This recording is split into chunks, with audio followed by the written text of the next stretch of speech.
Bwana we, una nyimbo moja maarufu sana imezunguka katika dunia, anakwambia vipi? If you are my girl, I take you around the world, I take you places where you've never ever been before. So give me your hand, I give you my word, I promise I will love you forever and ever. I love you forever, I take you around the world. I like it, I really really like it. Bwana ndani ya Jeru Story tupo kwa mara nyingine tena. Nipo hapa msimulizi wako Zaha Zahran bin Ahmed wa Shawana. Kuna bunge moja la story leo nataka nikusimulie, mkaa kidogo nikuelezee ni nani yo.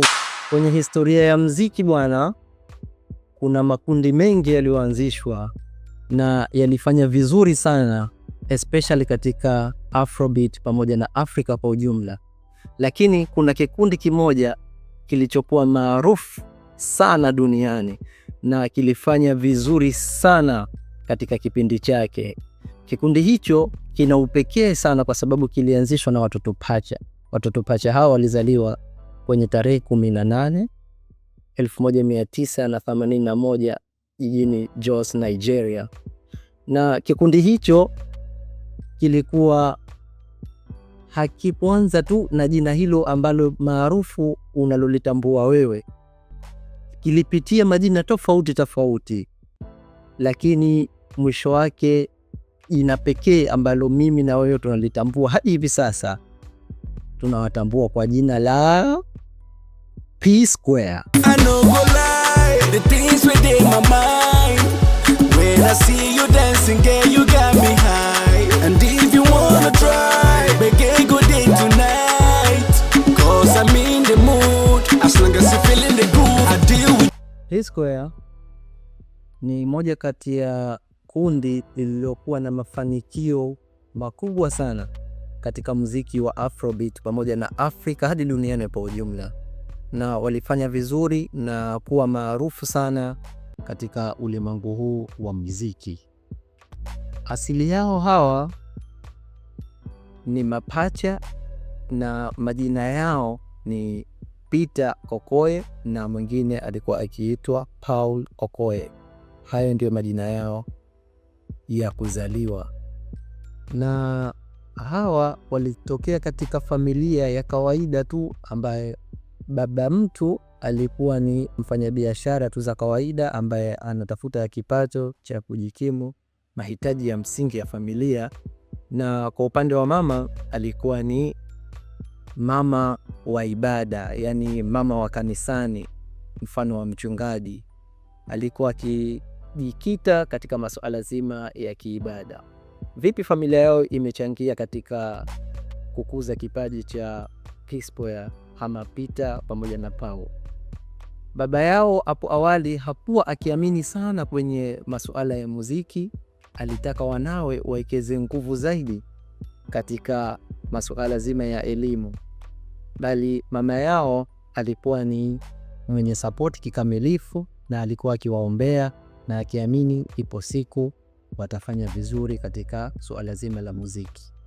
Hawa P Square wamezaliwa katika jiji la Jos, lakini asili yao haikuwa katika jiji la Jos kwa sababu Jos ipo kaskazini mwa Nigeria, lakini asili yao ilikuwa ni kusini mashariki mwa Nigeria. Kwa hiyo ilikuwa ni kama sehemu wazazi wao walipoenda kuishi, ndipo walipopatikana watoto hao wawili pacha ndani ya tarehe 18 1981. Kwa kifupi tu, familia yao haikuwa na watoto hao wawili tu pekee, bali walikuwepo watoto wengine katika familia hiyo ambao alikuwa ni Jude, Mary, Harry, Lillian pamoja na Tony.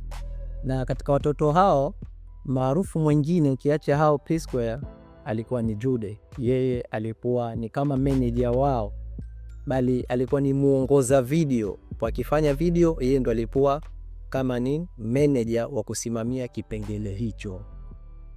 Kwa upande wa baba, yeye aliwapenda sana wanawe, bali na mama alikuwa akiwaombea sana kama ilivyo, sababu ni mchungaji. Na kwa kifupi tu, mama yao kwa bahati mbaya alifariki dunia wakati watoto wake wakiwa katika kilele cha mafanikio. Ilikuwa ni 2012 ambapo aliumwa ghafla, ndipo akasafirishwa kwenda India na umauti ulimkutia huko. Na kitu kilichokuwa kibaya zaidi, ilikuwa ni miezi michache tu mbeleni kulikuwa kuna harusi ya watoto wake pacha hao P-Square. Kwa hiyo ilikuwa ni tukio la kuhuzunisha. Na baba mtu miaka miwili tu mbele, 2014 akampata kipenzi chake, naye alifariki baada ya kufanyiwa operation wa jicho ambao ulifanyika na kufanyika vizuri tu, lakini ikawa ni kama sababu, naye akaondoka. Hiyo ni kiufupi tu kuhusiana na familia ya P-Square, Peter and Paul. Sasa tuingie ndani.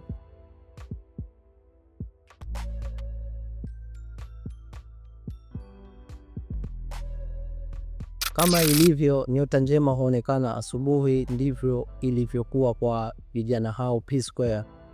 Walipokuwa katika shule ya sekondari iitwayo Santi Murumba, walikuwa ni kama madancers, wacheza show wa pale skuli, ambao walikuwa wakifanya vizuri na walikuwa wakivutiwa sana na aina za uchezaji wa Michael Jackson, ambapo ilipelekea hii kugundulikana kwamba wana kipaji, na wao wenyewe wakaona hili jambo limekuwa zuri na lenye kuvutia watu, wakaanzisha kundi ambalo hilo kundi liliitwa Smooth Criminal.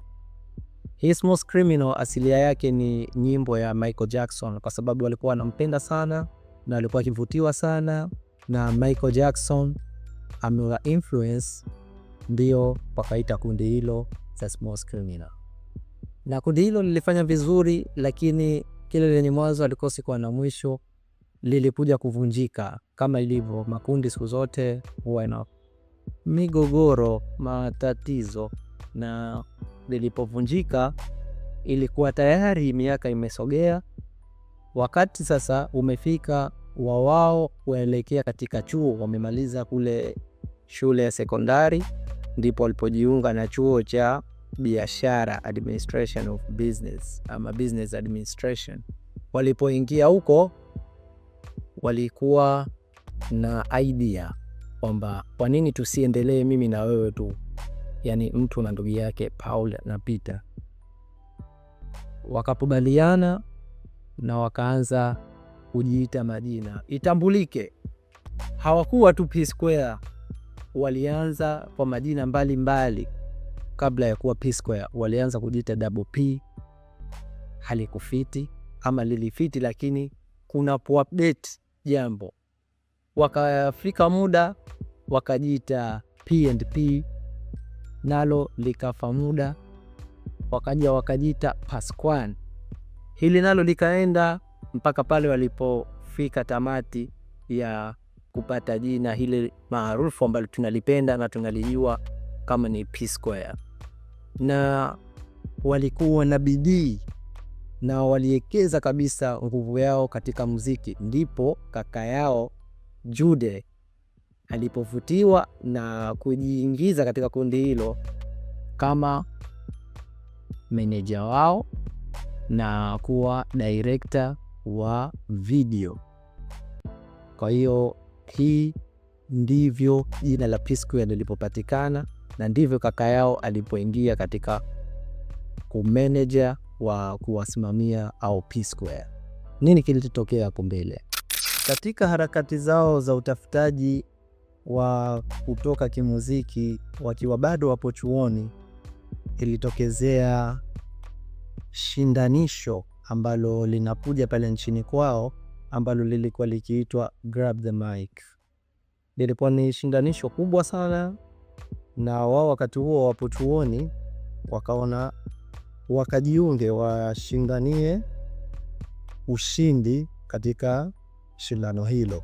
Ilikuwa ni mwaka 2001 ndipo walipoenda pale na shindano hilo. Wao walipowatuwakilisha mji wao ambayo ni North, ile ya sehemu ambayo wametokea kule Nigeria, na walifanikiwa kuwapindua washindani 38 na kuibuka washindi, jambo ambalo lilikuwa ni turning point ya mafanikio yao. Ndipo kuna sponsorship ikaja, kuna wale wazamini ambao wana kiwanda cha masuala ya tobacco, wakawambia sisi tutakuzaminini mwachie albamu yenu ya kwanza, kwa sababu wakati huo walikuwa hawana albamu yoyote. Ndipo mwaka 2003 ilikuwa tayari wamejipika, wamejiandaa na kuachiwa albamu yao ya kwanza au ya awali kabisa, ambayo ilikuwa ikiitwa The Last Night. Basi mwaka 2003 P-Square wakaachia albamu yao ya kwanza ambayo ilikuwa ikiitwa Last Night. Hii Last Night ilifanya vizuri sana na ilikuwa ndani yake imekusanya nyimbo 9. Katika nyimbo hizo ilikuwemo pamoja na Señorita pamoja na hiyo Last Night.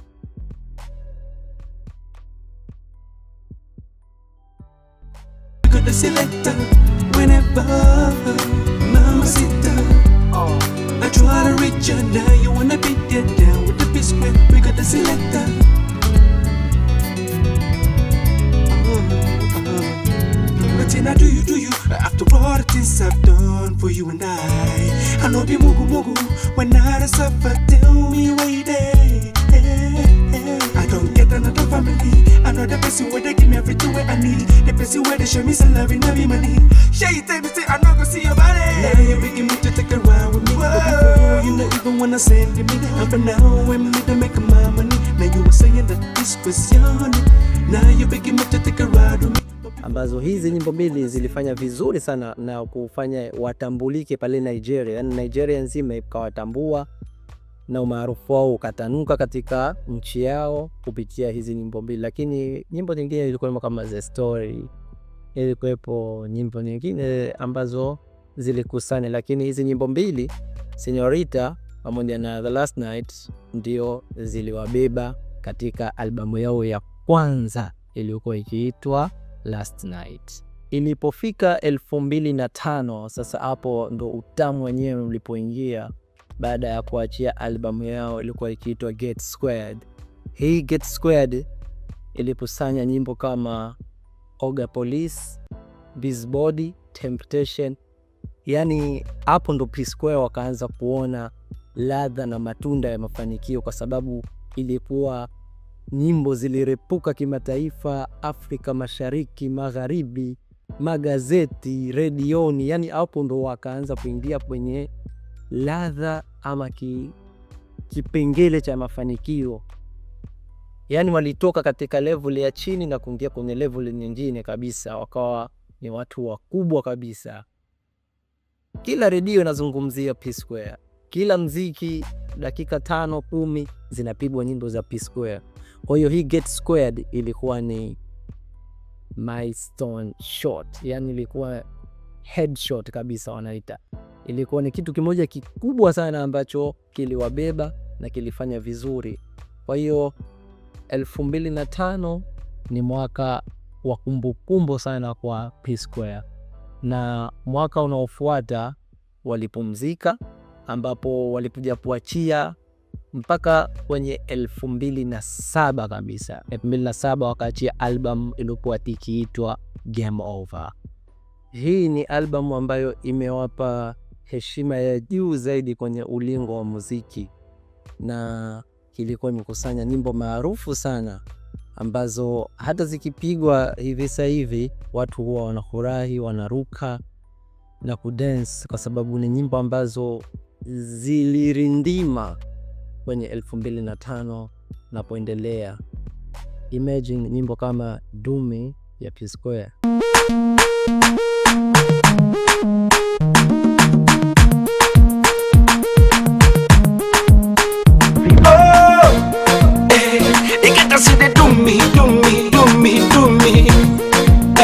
Now the way you do me, girl, I love the way you do me, do me, do me, do me, do me, do me, do me. Boy, I love the way you do me, do me, do me. No One Like You Roll It pamoja na Tifunanya. Hemu zifikirie hizi nyimbo inakuwaje katika maeneo fulani zikipigwa watu wanavoruka nazo. Basi zilipotoka nyimbo hizi 2005 zilichafua, zilienea na ikawa unstoppable guys. Kwa hiyo hii album ya Game Over ilikuwa ni album moja ambayo kilitengeneza heshima kubwa sana na kuleta mafanikio ambayo yaliwapeleka katika nusu ya kilele cha mafanikio yao. Basi hawakulaza kazi. Kwenye 2009 wakaachia album inayoitwa Danger, wakaendelea na kazi. 2011 wakaachia album nyingine inayoitwa The Inversion, ambayo hii ilizidi kupasua ile mipaka na wakaanza kufanya kazi na mataifa mengine kama ya Marekani, kwamba wamehua zaidi, ambapo walipata kolabo kubwa sana na kipindi hicho. Walifanya nyimbo na Akon ambayo ni Chop Money, walifanya nyimbo Beautiful Onyinye na Rick Ross. Pia waliachia kipindi hicho nyimbo ile maarufu sana inayoitwa Personally. Hii nyimbo Personally hii ni nyimbo moja kali sana ambayo ilitikisa Afrika na ilifanya vizuri kiasi kwamba ilifika katika familia ya Michael Jackson, kwa sababu nyimbo hii walitumia mfumo wa Michael Jackson, dancing styles, mavazi waliotumia katika nyimbo ile ilikuwa ni kama nyimbo ya kumwenzi Michael Jackson, kiasi kwamba hata katika mwisho wa wimbo huu wa Personally waliweka picha ile ya Michael Jackson, kisha wakati inamaliza nyimbo wakaandika bado anaishi, kama kitendo cha kumwenzi Michael Jackson, kwa sababu alikuwa ni kama role model wao tangia walipokuwa huko skulini. Jambo hili alikuwa logo lilifika hadi kwenye familia ya Michael Jackson na walisifu nyimbo ile na kuipongeza kwa kuenziwa kipenzi chao Michael Jackson. 2014 ilipofika wakaachia album nyingine inayoitwa Double Trouble. Hii ilikuwa ina kolabo moja kali sana wakimshirikisha Don Jazzy, na albamu hii kama kawaida wakati huo walikuwa wapo tayari kwenye kilele cha mafanikio wakifanya vizuri, na kitu ambacho unatakiwa ukitambue ni kwamba P Square walikuwa wakitambulika zaidi kwa ufanyaji wa show zao zenye nguvu za kudensi na kuburudisha. Yani ilikuwa wakifanya show zao inakuwa show kweli, show wanasema shughulika. Kwa hiyo ilikuwa ni watu ambao wakipiga show zao zinavuma na watu wanazipenda, wanaenda zao kufurahi, na wakiimba hata hizi nyimbo za mahaba walikuwa wakiweka hisia kabisa. Kwa hiyo ilikuwa ni watu maarufu sana. Kwa hiyo kwa miaka mingi sana walivuma tangia walipoanza huko na albamu zao mpaka kufikia mwaka 2016 kuelekea 2017. Hapo ndipo migogoro ilipoanza kutibuka. Migogoro iliingiaje kwenye familia yao? 2016 vuguvugu za vurugu zilianza mitandaoni juu ya usimamizi ambao upo chini ya kaka yao Jude ulianza kuibuka, ambapo kulipo kuna sintofahamu juu ya usimamizi wa kundi, mwelekeo wa muziki wao pamoja na masuala ya kifamilia. Mambo haya matatu yalileta changamoto sana katika kundi la P Square, ambapo ilikuwa ni vuguvugu lakini baadaye yakainuka na kuleta matatizo, lakini walijaribu kusuluhishwa kwa nguvu zote, kwa sababu ilikuwa ni brand kubwa, watu wanawahitaji na watu wanapenda mziki wao, na sio kwa pale tu Nigeria, ni Afrika kote na duniani. lakini kutokana na maslahi yao ya kipesa pamoja na familia ikashindikana kupatikana kwa suluhu. Ndipo ilipofika 2017 yule mmoja katika wale P-Square ambaye alikuwa akiitwa Peter, yeye aliandika barua kabisa ya kisheria ya kuvunja kundi na kuwashtaki kaka zake wawili ambaye ni Jude aliyekuwa kama director msimamizi na huyu Paul, kwamba wao walikuwa wakimfanya ajione kama hahusiki katika lile group, yani kama mtu ambaye hana mchango kamili, yani sio mtu muhimu sana. Kwa hiyo kuna namna walikuwa wanambinya, wanamnyonya, na pia walikuwa wakimfanyia dhihaka ama masuala ya kifamilia yeye na mkewe ambaye alikuwa akiitwa Lola. Hii ndio mwisho wa kundi kwa kipindi kile 2017. Kundi hilo likavunjika na muziki wao kwa kipindi kile wa pamoja ukaishia hapo. Ndipo walipoingia kwenye muziki wa solo. Muziki wa solo ulileta mabadiliko kwa sababu Peter alibadilisha jina na kujiita Mr. P, wakati Paul alibadilisha jina na kujiita Rude Boy. Yeye Mr. P alijulikana kwa nyimbo maarufu Kebano, nyimbo moja maarufu sana ilifanya vizuri. Na kwa ufupi tu, Peter ni yule ambaye hana nywele, ana dance sana kama Michael Jackson, anapenda style zile, yani hana rasta. Na mwezie Paul ni yule ambaye ana rasta, yeye kipaji chake kikubwa zaidi kwenye kuimba, na yeye alijiita Rude Boy na aliachia nyimbo ambayo zake zilienda viral zaidi kama Reason Is Me, nyimbo moja maarufu sana na imefanya vizuri huko nchini YouTube. Na waliishi hivyo kwa kipindi hicho mpaka ilipofika mwaka 2021. Ilipofika mwaka huo 2021 Novemba,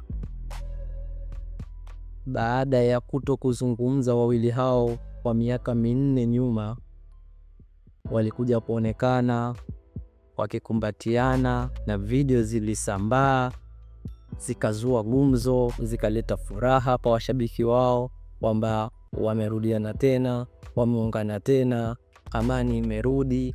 Na ilikuwa karibuni tu kufikia birthday yao ya kusherekea miaka 40. Tayari wamefika umri mkubwa, mkoa wakubwa na watu wazima, miaka 40. Kwa hiyo wamehudumikia vizuri sana tasnia ya muziki. Ndipo walipoandaa tamasha kubwa sana ambalo lilikuwa likiitwa Reunion Concerts, ambalo lilifanya vizuri sana mjini Lagos. Na hili tamasha haikuwa tu tamasha, waliachia hadi nyimbo ambazo zilijulikana kama Find Somebody, Jaye.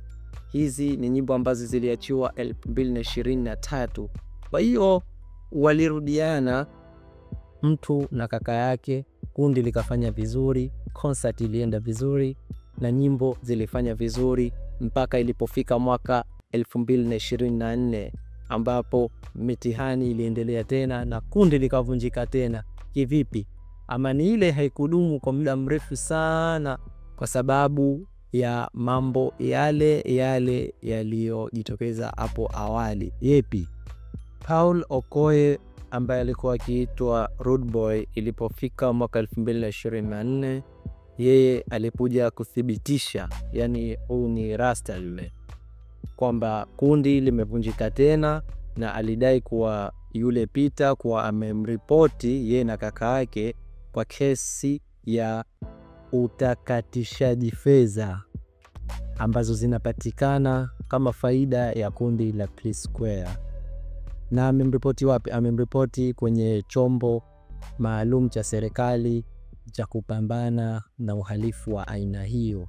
Kwa hiyo inashangaza sana, ndugu wa kifamilia wanaripotiana katika kesi kubwa kama hizi. Sijajua ilikuwa lengo ni nini, kwa sababu ni kaka yake, ni pacha wake tumbo moja, ikitokezea amefungwa. Yani watu wa West wana mtihani sana. Yani linapokuja suala zima la pesa, watu wa West hakuna udugu, hakuna urafiki.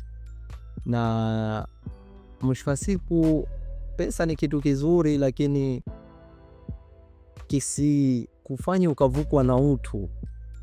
Nimemsikia Mwanaifua anasema hivyo kwamba tafuta pesa za kutosha ila usivukwe na utu, sio usipige nazo picha. Hii ni nyingine. Basi ilipofika hapo hatua hiyo, kundi lilivunjika tena kwa sababu ameshtaki familia yake, na yeye Mr. P alijibu kwa barua ya wazi kabisa ya kumshtumu kaka yake Paul ambaye ana rasta kwa masuala hayo ya utakatishaji fedha na kumkosea heshima yeye na mkewe. Kwa hiyo ilikuwa masuala yale yalikelekea kundi kuvunjika tena. Za chini ama za ndani kabisa, yule kaka mtu yule ni mkorofi. Yani ni mtu ambaye ana ukorofi ndani yake, kwamba hata kaka yao mmoja ambaye anaitwa Harry alihojiwa na wakasema kwamba huyu Jude amewaletea mpaka uadui katika familia yao kwa sababu ni mtu ambaye mkorofi. Hata yeye Harry pia anashangaa kwamba kwa nini huyu Paul yupo karibu sana na Jude, kwa sababu huyu Paul ni mtu ambaye mtu mzuri, yani mtu ambaye anaambilika, ni mtu ambaye friendly, tofauti na huyu mwingine Peter ni mtu ambaye kidogo mkorofi kidogo, ana tabia fulani kidogo, lakini cha ajabu huyu amemshiriki sana huyu Jude, na Jude ni mkorofi, na yeye ndo aloleta hizo fitina mpaka ino kundi likaelekea kuvunjika kwa mara nyingine. Tupo pamoja, tuendelee. P-Square inabaki kuwa ni alama kubwa ya mapinduzi wa muziki Afrika pamoja na duniani kote, japokuwa jitihada za kuwafanya wawepo pamoja zimeshindikana. Pengine hii ndo hatima yao, na kuna mafunzo mengi tunayapata kupitia wao juu ya swala zima la familia, pesa, nguvu na umaarufu. Mziki wao utabaki kuishi milele kwa sababu ni mziki unaopendwa duniani kote, lakini historia yao inaleta sintofahamu na wanataka kuimaliza vibaya. Mimi nikuulize wewe ambaye unanitizama, unahisi nini chanzo cha wawili hawa kuvunjika kwa kundi hili, brandi kubwa ambayo ingeendelea kuwa pamoja, wangeingiza pesa nyingi zaidi kuliko hata hizo ambazo wanaingiza wakiwa mmoja mmoja, kwa sababu brandi yao ilikuwa ni maarufu, kubwa, yenye nguvu. Je, ugomvi wao ni familia, ni pesa, chuki, mapenzi? Nini hasa ambacho unahisi kilichopelekea mpaka makundi kama haya kuvunjika, ikiwemo hawa P-Square? Hii ni Jero Story ambayo itakuletea simulizi zilizo bora zaidi mbeleni.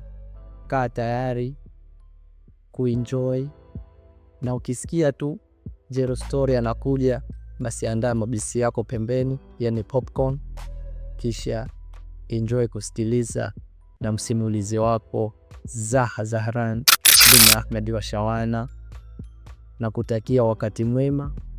Enjoy more and more.